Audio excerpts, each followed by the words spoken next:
दिल्ली की सुबह हमेशा एक जैसी होती हैं। हॉर्न की कर्कश आवाजें, ट्रेन की लंबी कतारें और लोगों की बेचैन भागम भाग।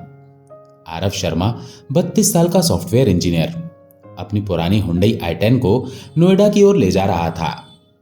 उसका ऑफिस सेक्टर 62 में था और रोज का ये 1 घंटे का सफर उसे थकाने लगा था। लेकिन आज सुबह कुछ अलग थी। कल रात उसके बॉस मिस्टर गुप्ता का फोन आया था। आरव, प्रोजेक्ट डेडलाइन मिस हो गई।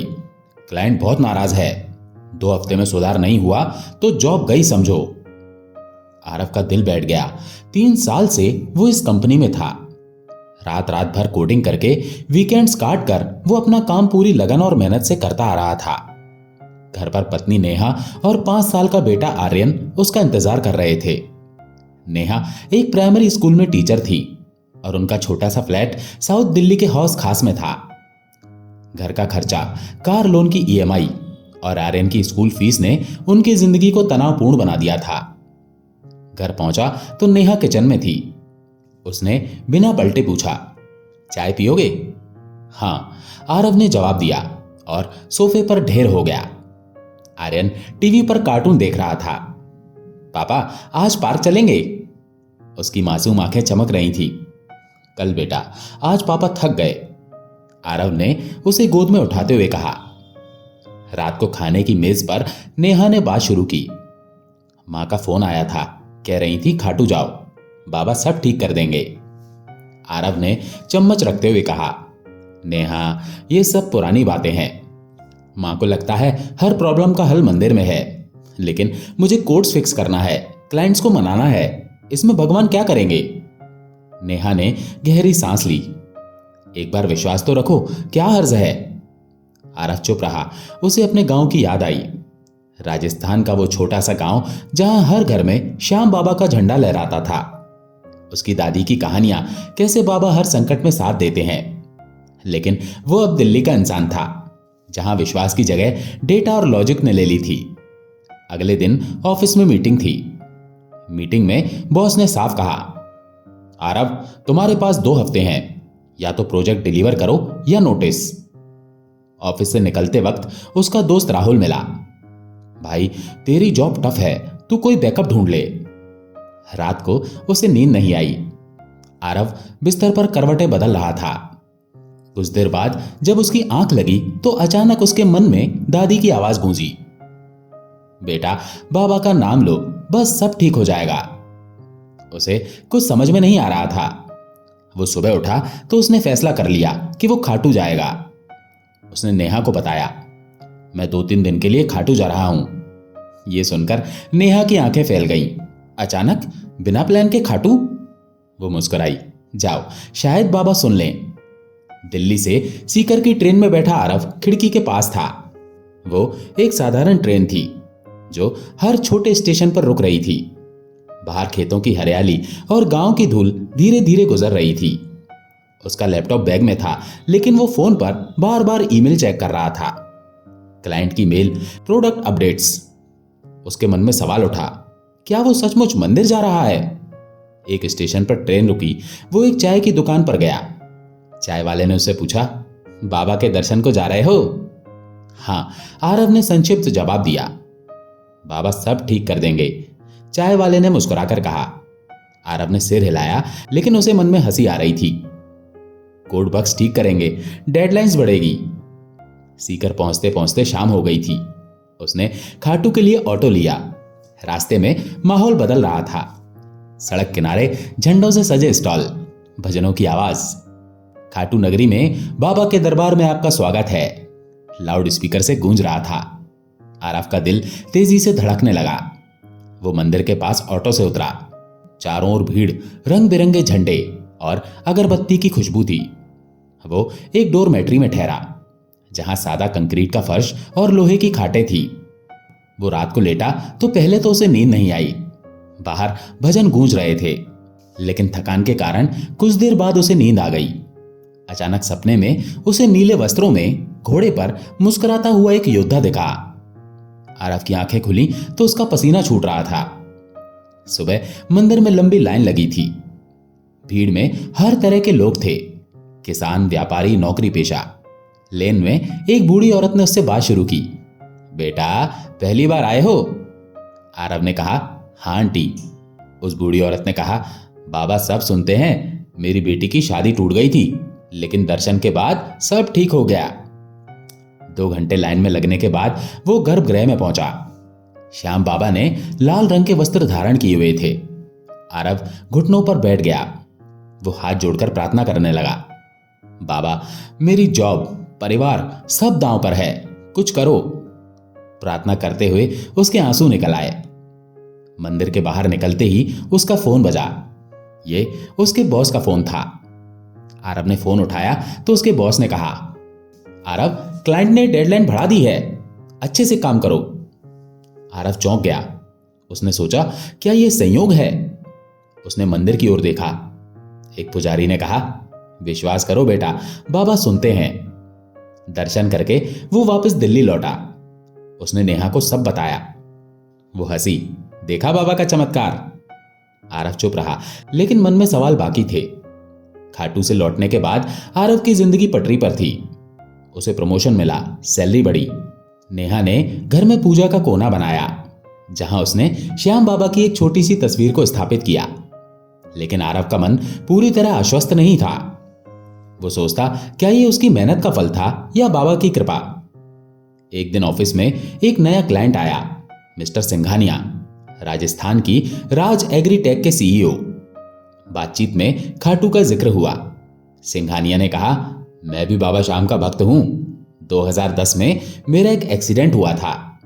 डॉक्टरों ने हार मान ली थी, लेकिन एक रात मुझे बाबा श्याम ने सपने में दर्शन दिए। वो नीले वस्त्र धारण किए एक योद्धा के रूप में थे। बाबा के सपने के बाद मैं ठीक हुआ। आरव मुस्कुराया, लेकिन उसके मन में उथल पुथल थी। वो सोचने लगा, क्या ये वही योद्धा था जो मुझे भी सपने में दिखाई दिया था? सिंघानिया ने एक प्रोजेक्ट ऑफर किया, जिसमें किसानों के लिए मौसम और फसल मॉनिटरिंग के लिए सॉफ्टवेयर बनाना था। सिंघानिया ने कहा, तुम्हारा अनुभव इसके लिए परफेक्ट है। आरव ने हामी भरी। कुछ हफ्ते बाद नेहा के मायके से फोन आया। गांव में बाढ़ आई थी और सभी की फसल बर्बाद हो गई थी। आरव और नेहा गांव पहुंचे। नेहा के पिता रामलाल टूट चुके थे। वो बोले, सब गया बेटा। रात को वे गांव के मंदिर गए। आरव ने वहां प्रार्थना की। रात को सपने में उसे फिर वही योद्धा दिखाई दिया। इस बार वो योद्धा बोला, विश्वास रख, सब ठीक होगा। सुबह आरव के पास सिंघानिया का कॉल आया। आरव, तुम्हारे गांव में प्रोजेक्ट टेस्ट कर सकते हैं। इसके लिए हमारी कंपनी तुम्हें फंडिंग देगी। सिंघानिया की कंपनी की एक टीम आई। खेतों में सेंसर और ड्रोन लगे। आरव के बनाए सॉफ्टवेयर से फसलों की मॉनिटरिंग हुई। फसलें दोबारा हो गई। रामलाल ने कहा, यह सब बाबा की कृपा है। वो वापस दिल्ली लौटे तो नेहा ने बताया, मैं प्रेग्नेंट हूं। लेकिन इस खुशी के साथ एक चिंता भी थी। डॉक्टर ने कहा, नेहा की प्रेगनेंसी कॉम्प्लिकेटेड है, हाई रिस्क है, इसे पूरा आराम चाहिए। रात को आरव ने बाबा की तस्वीर के आगे दिया जलाया और हाथ जोड़कर कहा, बाबा अब आप ही बचा लो। उस रात आरव को सपने में फिर वही योद्धा दिखाई दिया। अब की बार वो सपने में बोला, डर मत, मैं तेरे साथ हूं। सुबह नेहा की हालत स्थिर थी, लेकिन ऑफिस में एक नया संकट आ गया। उनके कंप्यूटर्स पर साइबर अटैक हुआ। डेटा लीक का खतरा मंडरा रहा था। रात रात भर कोडिंग। एक रात आरव का लैपटॉप क्रैश हो गया। आरव टूट गया। तब नेहा ने कहा, बाबा पर विश्वास रखो, कोई ना कोई रास्ता जरूर निकलेगा। सुबह क्लाउड बैकअप मिला और हैकर्स पकड़े गए। बॉस ने आरव की तारीफ की और सीनियर डेवलपर की पोजीशन पर उसका प्रमोशन हुआ। आरव ने नेहा को देखा और कहा, शायद बाबा सुनते हैं। आरव की जिंदगी अब एक नई लय में थी। सीनियर डेवलपर का प्रमोशन, बढ़ी हुई सैलरी और राज एग्रीटेक के साथ प्रोजेक्ट की सफलता ने उसे आत्मविश्वास दिया था। नेहा के मायके के खेतों में सॉफ्टवेयर टेस्टिंग ने रामलाल जी के चेहरे पर मुस्कान लौटा दी थी। घर में हर शाम खाटू श्याम बाबा की तस्वीर के आगे दिया जलता और नेहा की प्रेगनेंसी की खबर ने परिवार में उत्साह भर दिया था। लेकिन डॉक्टर की चेतावनी अभी भी आरव के मन में गूंज रही थी। ये हाई रिस्क प्रेगनेंसी है, नेहा को तनाव से दूर रखें। आरव ने घर का माहौल हल्का करने की कोशिश की। नेहा ने मुस्कुराकर कहा, तुम अब पहले से ज्यादा खुश रहने लगे हो, बाबा का असर है। आरव ने हल्का सा सिर हिलाया। उसका मन अभी भी सवालों से भरा था। क्या यह सब बाबा की कृपा थी या मेहनत और संयोग का नतीजा? एक रात वो देर से ऑफिस से लौटा तो नेहा सोफे पर बैठी थी। उसका चेहरा उदास था। आरव ने बैग रखते हुए पूछा, क्या हुआ? डॉक्टर ने आज बुलाया था, अल्ट्रासाउंड में कॉम्प्लिकेशंस दिखे, बेबी प्री मैच्योर हो सकता है। यह कहते हुए नेहा की आवाज कांप रही थी। आरव का दिल धक से रह गया। उसने नेहा का हाथ पकड़ा। सब ठीक होगा, हम साथ हैं। लेकिन अंदर से वो डर रहा था। उसने पूजा कोने की ओर देखा जहां मिट्टी का दिया जल रहा था। बाबा अब आप ही कुछ करो, उसने मन में कहा। अगले दिन ऑफिस में एक नई चुनौती सामने आई। मिस्टर सिंघानिया का फोन आया। आरव, एक प्रतिद्वंदी कंपनी ने हमारा कॉन्सेप्ट कॉपी करने की कोशिश की है। वो दावा कर रहे हैं कि उनका सॉफ्टवेयर पहले से मार्केट में है। हमें पेटेंट फाइल करना होगा, वरना प्रोजेक्ट खतरे में पड़ सकता है। आरव ने सिर पकड़ लिया। सर, पेटेंट प्रोसेस में समय लगेगा, और अगर वो पहले फाइल कर चुके हैं? तुम्हें इसे हैंडल करना होगा, सिंघानिया ने सख्ती से कहा। हमारी पूरी इन्वेस्टमेंट दांव पर है। आरव ने अपने दोस्त राहुल को फोन किया। भाई, ये कॉर्पोरेट जंग है, तेरे पास कोई सुझाव है? राहुल ने हंसकर कहा, तू अब बाबा का भक्त है, मंदिर जा, शायद कोई रास्ता दिखे। आरव ने फोन रखा। राहुल का यह मजाक आरव के मन में चुभ गया। लेकिन खाटू की याद फिर से ताजा हो गई। उस रात नेहा को अचानक तेज दर्द हुआ। आरव उसे हॉस्पिटल ले गया। डॉक्टर ने कहा, स्थिति गंभीर है, इमरजेंसी डिलीवरी करनी पड़ेगी। आरव हॉस्पिटल के कॉरिडोर में सिर झुकाए अकेला बैठा था। उसने मनी मन श्याम बाबा को याद किया और कहा, बाबा, नेहा और बच्चे को बचा लो। उसने ओम श्री श्याम देवाय नमः जपना शुरू किया। कई घंटों बाद डॉक्टर बाहर आए। बधाई हो, बेटी हुई है, लेकिन प्रीमैच्योर है, इसीलिए एनआईसीयू में रखेंगे। नेहा स्थिर है, लेकिन कमजोरी है। आरव ने राहत की सांस ली। उसने दूर से अपनी बेटी को देखा। छोटी सी बच्ची कांच के बक्से में अपनी नन्ही उंगलियां हिलाती हुई दिख रही थी। नेहा ने कमजोर आवाज में कहा, उसका नाम हम श्यामा रखेंगे, बाबा की बेटी। अगले हफ्ते आरव ने ऑफिस में पेटेंट की प्रक्रिया शुरू की। उसने एक वकील से संपर्क किया जो कॉर्पोरेट लॉ में माहिर था। वकील ने कहा, केस पेचीदा है, प्रतिद्वंदी कंपनी ने पहले से कुछ दस्तावेज जमा किए हैं, हमें सबूत चाहिए कि तुम्हारा सॉफ्टवेयर ओरिजिनल है। आरव ने अपनी पुरानी फाइल्स खंगाली। उसे याद आया कि उसने प्रोजेक्ट की शुरुआत में कुछ प्रोटोटाइप्स बनाए थे जो क्लाउड पर सेव थे, लेकिन जब उसने चेक किया तो फाइल्स गायब थीं। यह कैसे हो सकता है? उसने सिर पकड़ लिया। उस रात वो हॉस्पिटल में नेहा के पास था। श्यामा की हालत धीरे धीरे सुधर रही थी, लेकिन नेहा अभी कमजोर थी। उसने आरव का हाथ पकड़ा। तुम परेशान लग रहे हो, क्या हुआ? आरव ने सब बताया। नेहा ने कहा, बाबा पर भरोसा रखो, वो रास्ता दिखाएंगे। आरव ने मुस्कुराने की कोशिश की। उस रात सपने में फिर वही योद्धा दिखा, नीले वस्त्रों में, घोड़े पर। उसने कहा, सच्चाई जीतेगी, ढूंढो। सुबह आरव ने अपने पुराने लैपटॉप को चेक किया जो घर में कोने में पड़ा था। उसमें एक पुराना बैकअप मिला जिसमें प्रोटोटाइप्स की तारीखें और कोड थे। उसने वकील को भेजा। वकील ने कहा, यह गेम चेंजर है, हम केस जीत सकते हैं। कुछ दिनों बाद सिंघानिया का फोन आया। आरव, तुमने कमाल कर दिया, पेटेंट फाइल हो गया, प्रतिद्वंदी कंपनी ने दावा छोड़ दिया। आरव ने राहत की सांस ली। उसने हॉस्पिटल जाकर नेहा को बताया। श्यामा अगले हफ्ते डिस्चार्ज हो सकती है और प्रोजेक्ट भी सेफ है। नेहा ने मुस्कुराकर कहा, बाबा ने फिर सुन लिया। घर लौटा तो आरव ने पूजा कोने में दिया जलाया। आर्यन ने पूछा, पापा, श्यामा कब आएगी? जल्दी बेटा। आरव ने उसे गले लगाया, लेकिन शांति ज्यादा दिन नहीं टिकी। एक दिन नेहा की तबीयत फिर बिगड़ी। डॉक्टर ने कहा, इन्हें पोस्ट डिलीवरी इंफेक्शन हुआ है, तुरंत एडमिट करना होगा। आरव का दिल बैठ गया। उसने श्यामा को एनआईसीयू में देखा, नेहा को आईसीयू में। उस रात वो हॉस्पिटल की बेंच पर बैठा बाबा को याद कर रहा था। बाबा, अब बस आप ही हो। सुबह डॉक्टर ने बताया नेहा की हालत में सुधार है, इन्फेक्शन कंट्रोल में है। आरव ने श्यामा को गोद में लिया। उसकी छोटी सी मुस्कान ने जैसे सारी थकान मिटा दी। लेकिन ऑफिस में एक नई चुनौती सामने थी।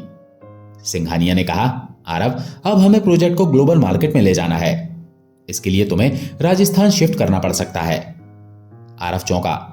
दिल्ली छोड़ना? क्या नेहा और श्यामा इस बदलाव को झेल पाएंगे? उस रात सपने में योद्धा फिर आया। आगे बढ़ो, मैं तुम्हारे साथ हूं। आरव का मन भारी था। मिस्टर सिंघानिया का प्रस्ताव राजस्थान में शिफ्ट होना उसके सामने एक नई चुनौती की तरह खड़ा था। दिल्ली में उसका घर, नेहा का स्कूल, आर्यन की स्कूलिंग और अब श्यामा की नाजुक सेहत। क्या इतना बड़ा बदलाव संभव था? नेहा अभी हॉस्पिटल से डिस्चार्ज हुई थी और श्यामा, उनकी नवजात बेटी, एनआईसीयू से घर आई थी। डॉक्टर ने साफ कहा था, श्यामा को अगले कुछ महीने खास देखभाल चाहिए। घर में सन्नाटा था। आरव नेहा के पास बैठा, जो श्यामा को गोद में लिए हल्के से थपक रही थी। आरव ने धीरे से कहा, सिंघानिया ने कहा है प्रोजेक्ट को ग्लोबल मार्केट में ले जाना है। इसके लिए मुझे सीकर में उनकी ब्रांच ज्वाइन करनी होगी। नेहा ने उसकी ओर देखा। दिल्ली छोड़ना इतनी जल्दी? उसकी आवाज में चिंता थी। मेरी जॉब, आर्यन का स्कूल और श्यामा। आरव ने जवाब दिया, मैंने अभी हां नहीं कहा, लेकिन यह बड़ा मौका है। अगर प्रोजेक्ट हिट हुआ तो हमारा भविष्य सेट हो सकता है। नेहा ने गहरी सांस ली। बाबा पर भरोसा रखो, वो रास्ता दिखाएंगे। उस रात आरव नींद में करवटें बदलता रहा। दिल्ली में उसकी जिंदगी थी, दोस्त, रिश्तेदार और एक जाना पहचाना माहौल। लेकिन सीकर, वो तो खाटू के पास था, जहां बाबा का मंदिर था। क्या यह संयोग था या बाबा की कोई योजना? उसने पूजा के कोने में बाबा की तस्वीर को देखकर मन में कहा, बाबा, अब तुम ही बता दो। सपने में फिर वही योद्धा दिखा, नीले वस्त्रों में, घोड़े पर। इस बार उसने कहा, आगे बढ़ो, डरो मत। आरव की आंखें खुली तो सुबह हो चुकी थी। उसने नेहा से कहा, मैं सिंघानिया को हां बोल रहा हूं। नेहा ने हल्का सा मुस्कुराया। ठीक है, लेकिन श्यामा की देखभाल के लिए हमें प्लान करना होगा। अगले हफ्ते आरव ने दिल्ली में अपना फ्लैट किराए पर दे दिया। नेहा ने स्कूल में रिजाइन कर दिया। उसने ऑनलाइन टीचिंग शुरू करने का फैसला किया। आर्यन का दाखिला सीकर के एक अच्छे स्कूल में करवाया गया। आरव ने सीकर में एक छोटा सा घर किराए पर लिया, जो खाटू मंदिर से ज्यादा दूर नहीं था। शिफ्टिंग आसान नहीं थी। श्यामा की सेहत अभी भी नाजुक थी और नेहा को बार बार डॉक्टर के पास जाना पड़ता था। आरव का नया ऑफिस सीकर के बाहरी इलाके में था, जहां राज एग्रीटेक की नई ब्रांच शुरू हो रही थी। पहला दिन ऑफिस में व्यस्त था। सिंघानिया ने उसे ग्लोबल प्रोजेक्ट की जिम्मेदारी दी। आरव, यह हमारा अब तक का सबसे बड़ा प्रोजेक्ट है। तुम्हें इंटरनेशनल क्लाइंट्स के साथ डील करना होगा। पहली मीटिंग में एक अमेरिकी क्लाइंट मिस्टर जॉनसन ने सवाल उठाया, आपका सॉफ्टवेयर कितना स्केलेबल है? हम इसे साउथ अमेरिका के बड़े फॉर्म्स में यूज करना चाहते हैं। आरव ने आत्मविश्वास से जवाब दिया, लेकिन अंदर से घबराहट थी। प्रोजेक्ट को ग्लोबल लेवल पर ले जाना मतलब नई टेक्नोलॉजी, ज्यादा रिसोर्सेस और ढेर सारी जिम्मेदारी। उसने सोचा, क्या मैं ये कर पाऊंगा? घर लौटा तो नेहा ने बताया श्यामा को बुखार है, डॉक्टर ने टेस्ट के लिए बुलाया है। आरव का दिल बैठ गया। उसने श्यामा को गोद में लिया। उसकी छोटी सी सांसें तेज थीं। सब ठीक होगा, उसने नेहा को तसल्ली दी, लेकिन खुद को यकीन नहीं था। अगले दिन हॉस्पिटल में टेस्ट हुए। डॉक्टर ने कहा, बुखार वायरल इन्फेक्शन की वजह से है, कुछ दिन मॉनिटर करना होगा। नेहा की आंखें भीग गईं। उसने कहा, आरव, मुझे डर लग रहा है। उस रात आरव ने खाटू जाने का फैसला किया। सीकर से खाटू ज्यादा दूर नहीं था। वो अकेले निकल गया। मंदिर में भीड़ कम थी। उसने बाबा की मूर्ति के सामने माथा टेका। बाबा, श्यामा को बचा लो और इस प्रोजेक्ट के लिए मुझे ताकत दो। आरव वापस लौटा तो उसे एक पुरानी डायरी मिली, जो उसने खाटू की पहली यात्रा के दौरान खरीदी थी। उसमें उसने कुछ नोट्स लिखे थे, बाबा के भजनों की पंक्तियां, पुजारी की बातें। एक पंक्ति पर उसकी नजर अटक गई, बाबा का दरबार सबके लिए खुला है, जो सच्चे मन से मांगता है उसे मिलता है। अगले दिन ऑफिस में एक नई समस्या आई। जॉनसन ने कहा, आपके सॉफ्टवेयर में डेटा एनालिटिक्स का हिस्सा कमजोर है। हमें और डिटेल्स चाहिए। आरव ने अपनी टीम के साथ रात रात भर काम किया, लेकिन डेटा मॉडल्स में बार बार गड़बड़ हो रही थी। एक रात थकान से चूर उसने अपने ऑफिस में ही दिया जलाया और प्रार्थना की, बाबा अब बस आप ही रास्ता दिखाओ। उस रात सपने में योद्धा फिर दिखा। इस बार उसने एक किताब की ओर इशारा किया। सुबह आरव ने अपने पुराने नोट्स चेक किए। उसे एक पुराना डेटा एनालिटिक्स मॉडल मिला जो उसने कॉलेज में बनाया था। उसने उसे अपडेट किया और प्रोजेक्ट में जोड़ा। अगली मीटिंग में जॉनसन इंप्रेस था। यह वही है जो हमें चाहिए था, डील पक्की। उसी दिन हॉस्पिटल से फोन आया, श्यामा का बुखार कम है, वो रिकवर कर रही है। आरव ने नेहा को गले लगाया। बाबा ने फिर सुन लिया, लेकिन एक नई चुनौती सामने थी। सीकर में रहते हुए आरव को एहसास हुआ कि स्थानीय लोग उनके प्रोजेक्ट को पूरी तरह समझ नहीं रहे थे। किसानों को सॉफ्टवेयर यूज करने में दिक्कत हो रही थी। सिंघानिया ने कहा, आरव तुम्हें स्थानीय किसानों को ट्रेनिंग देनी होगी। अगर वो इसे अपनाएंगे तभी प्रोजेक्ट कामयाब होगा। आरव ने सोचा, मैं सॉफ्टवेयर इंजीनियर हूं, ट्रेनर नहीं। लेकिन फिर उसे रामलाल जी की बात याद आई। बाबा की कृपा से सब संभव है। उसने खाटू के पास एक छोटा सा ट्रेनिंग सेंटर शुरू किया, जहां किसानों को सॉफ्टवेयर की बेसिक ट्रेनिंग दी जाने लगी। नेहा ने भी ऑनलाइन ट्यूटोरियल बनाकर इसमें मदद की। कुछ महीनों में नतीजे दिखने लगे। किसानों ने सॉफ्टवेयर को अपनाना शुरू किया। प्रोजेक्ट की सफलता की खबरें स्थानीय अखबारों में छपने लगी। एक दिन आरव को एक पत्र मिला खाटू मंदिर के ट्रस्ट से। आपके काम ने हमारे क्षेत्र के किसानों की जिंदगी बदली है। बाबा की कृपा से आप हमारे अतिथि बने। आरव, नेहा और बच्चे मंदिर गए। श्यामा अब स्वस्थ थी और आर्यन झंडों के बीच दौड़ रहा था। आरव ने बाबा की मूर्ति के सामने माथा टेका। बाबा, आपने हर कदम पर साथ दिया। लेकिन उस रात उसे एक और सपना आया। योद्धा ने कहा, यह शुरुआत है, अब दूसरों को रास्ता दिखाओ। सीकर में नई जिंदगी शुरू हुए 6 महीने बीत चुके थे। आरव, नेहा और उनके बच्चे आर्यन और श्यामा अब इस छोटे से शहर की लय में ढल चुके थे। श्याम बाबा की पूजा अब उनकी रोजमर्रा की जिंदगी का हिस्सा थी। श्यामा की सेहत में सुधार था। उसकी छोटी सी हंसी घर को रोशन करती थी। नेहा ने ऑनलाइन टीचिंग शुरू कर दी थी और आर्यन को अपने नए स्कूल में दोस्त मिल गए थे। राज एग्रीटेक का प्रोजेक्ट अब स्थानीय किसानों के बीच लोकप्रिय हो रहा था। ट्रेनिंग सेंटर जो आरव और नेहा ने शुरू किया था, अब सीकर के आसपास के गांव में चर्चा का विषय था। स्थानीय अखबारों में आरव का नाम छप रहा था, दिल्ली का इंजीनियर जो किसानों की जिंदगी बदल रहा है। लेकिन आरव के मन में अभी भी एक खालीपन था। वो बाबा के चमत्कारों को मानने लगा था, लेकिन क्या यह सब सचमुच बाबा की कृपा थी या फिर मेहनत, संयोग और परिस्थितियों का खेल? उसने यह सवाल नेहा से कभी नहीं पूछा, क्योंकि उसे डर था कि जवाब शायद उसे और उलझन में डाल देगा। एक दिन ट्रेनिंग सेंटर में एक बुजुर्ग किसान हरि सिंह आए। उनकी उम्र 70 के आसपास थी। चेहरा सूरज की गर्मी से झुलसा हुआ, लेकिन आंखों में एक अजीब सी चमक। उन्होंने कहा, बेटा, तुम्हारा सॉफ्टवेयर मेरे खेत को बचा रहा है, लेकिन मैं तुमसे कुछ और कहना चाहता हूं। आरव ने उत्सुकता से पूछा, क्या बात है काका? हरि काका ने एक पुरानी तस्वीर निकाली। खाटू मंदिर के सामने खड़े एक युवक की। ये मेरा बेटा था, रमेश। 10 साल पहले एक बीमारी ने उसे छीन लिया। डॉक्टरों ने हार मान ली थी, लेकिन मैंने बाबा के सामने मन्नत मांगी थी। रमेश कुछ दिन और जिया। मुझे उससे विदा लेने का मौका मिला। उनकी आंखें नम थी। बाबा चमत्कार करते हैं बेटा, लेकिन वो वही देते हैं जो हमारे लिए सही है। आरव चुप रहा। हरि सिंह की बातें उसके दिल को छू गईं। उस रात उसने नेहा से कहा, मुझे लगता है बाबा सिर्फ समस्याएं हल नहीं करते, वो हमें जीने की ताकत देते हैं। नेहा ने मुस्कुराकर कहा, अब तुम समझे। अगले दिन ऑफिस में एक नई चुनौती सामने आई। राज एग्रीटेक का प्रोजेक्ट अब इतना बड़ा हो गया था कि सरकार ने उसमें रुचि दिखाई। एक स्थानीय राजनेता राव साहब ने सिंघानिया से संपर्क किया। हम चाहते हैं कि आपका सॉफ्टवेयर हमारे राज्य के हर जिले में लागू हो, लेकिन इसके लिए आपको एक बड़ा प्रेजेंटेशन देना होगा। सिंघानिया ने आरव को बुलाया। यह तुम्हारा मौका है। अगर ये डील हो गई तो हमारा प्रोजेक्ट पूरे देश में जाएगा। लेकिन एक समस्या थी। राव साहब की टीम ने शर्त रखी कि प्रेजेंटेशन में स्थानीय भाषा और संस्कृति को शामिल करना होगा। आरव को हिंदी में प्रेजेंट करना था, जो उसके लिए नया था। दिल्ली में उसने हमेशा अंग्रेजी में काम किया था। आरव ने ट्रेनिंग सेंटर के किसानों से मदद मांगी। हरि सिंह और अन्य किसानों ने उसे स्थानीय बोली और कहानियों से जोड़ा।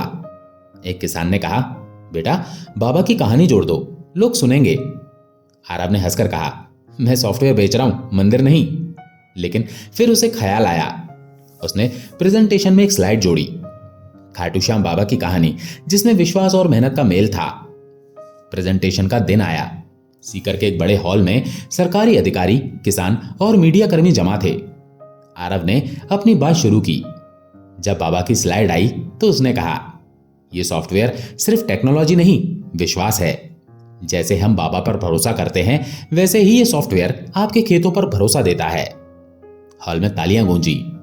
राव साहब ने खड़े होकर कहा, बेटा तुमने दिल जीत लिया, डील पक्की। वापस घर लौटा तो नेहा ने पूछा, कैसा रहा? जादू, आरव ने हंसते हुए कहा। उसने सारी बात बताई। नेहा ने कहा, बाबा ने फिर रास्ता दिखाया। लेकिन अगले दिन एक नई परेशानी। ट्रेनिंग सेंटर में कुछ स्थानीय लोग विरोध करने आए। उनका कहना था कि सॉफ्टवेयर से छोटे किसानों को नुकसान होगा, क्योंकि वो इसे समझ नहीं पा रहे थे। ये बड़े बड़े फार्म्स के लिए है, हमारा क्या? एक युवा किसान ने गुस्से में कहा।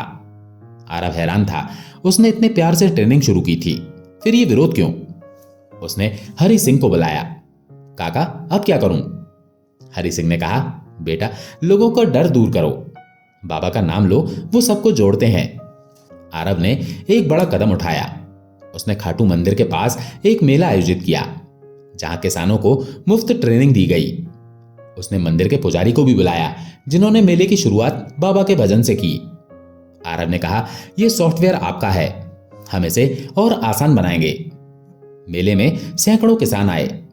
नेहा ने बच्चों के लिए एक छोटा सा स्टॉल लगाया, जहां आर्यन और अन्य बच्चे मिट्टी के दिए बना रहे थे। श्यामा, जो अब स्वस्थ थी, गोद में हंस रही थी। मेले के आखिरी दिन एक बुजुर्ग महिला ने आरव का हाथ पकड़ा।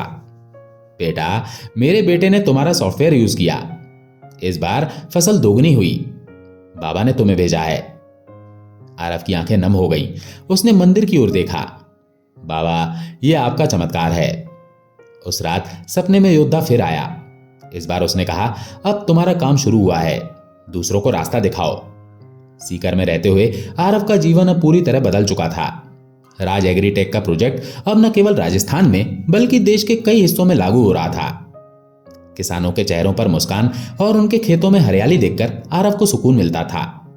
नेहा की ऑनलाइन टीचिंग ने स्थानीय बच्चों को नई दिशा दी थी और आर्यन अपने स्कूल में टॉपर्स की लिस्ट में था।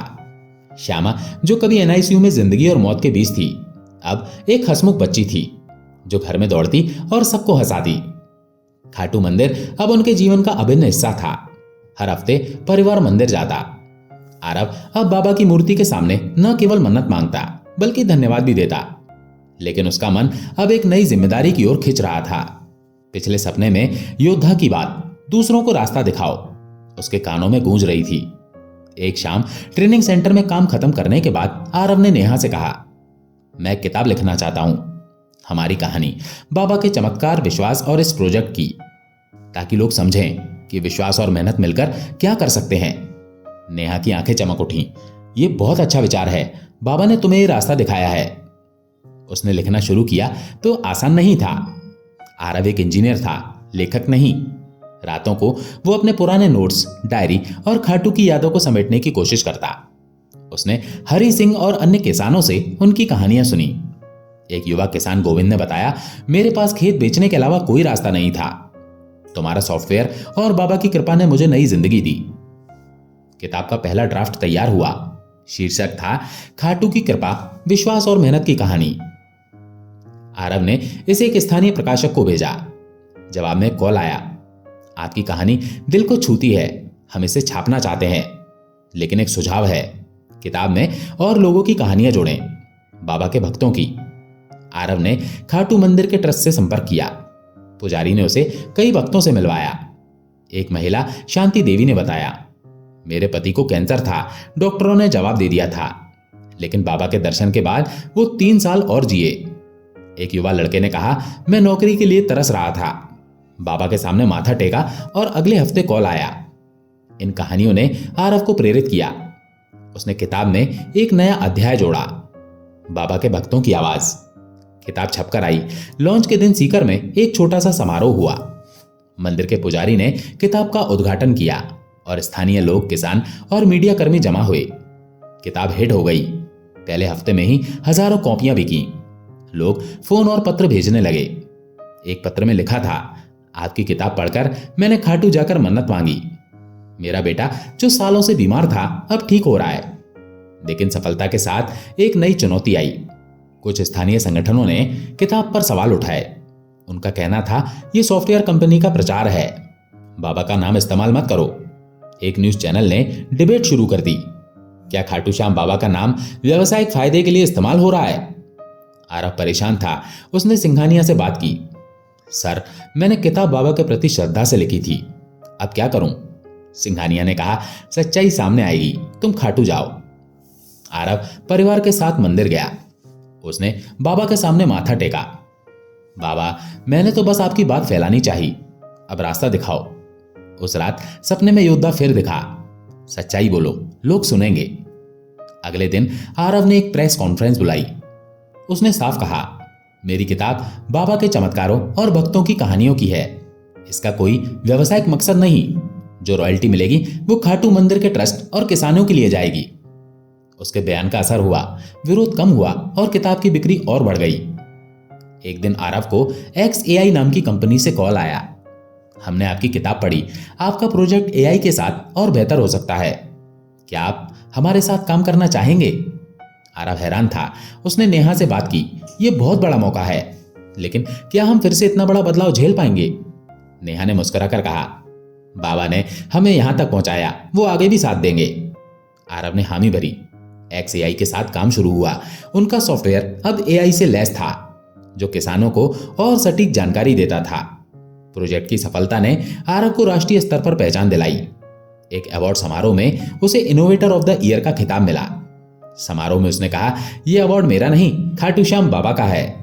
उनकी कृपा ने मुझे हर कदम पर रास्ता दिखाया। वर्ष बीते। आरव अब अधेड़ उम्र में था। श्यामा और आर्यन बड़े हो रहे थे। नेहा स्कूल की प्रिंसिपल बन गई थी। एक दिन आरव ने परिवार को खाटू मंदिर ले जाकर एक छोटा सा समारोह आयोजित किया। उसने बाबा के सामने एक नई किताब रखी, खाटू की कृपा, दूसरा अध्याय। समारोह में हरि सिंह, गोविंद और कई पुराने भक्त आए। पुजारी ने कहा, बेटा तुमने बाबा का संदेश दुनिया तक पहुंचाया। उस रात आरव ने आखिरी बार सपने में योद्धा को देखा। इस बार वो मुस्कुराया और बोला, तुम्हारा काम पूरा हुआ, अब आराम करो। आरव ने आंखें खोली। खाटू की घंटियों की आवाज बाहर से आ रही थी। उसने नेहा का हाथ पकड़ा और कहा, बाबा ने हमें सब कुछ दे दिया। दोस्तों, आशा है ये कहानी आपको पसंद आई होगी। अगर पसंद आई हो तो वीडियो को लाइक करके कमेंट में जय श्री श्याम जरूर लिखें। चैनल पर अगर पहली बार आए हैं तो चैनल को सब्सक्राइब जरूर करें। जय श्री श्याम।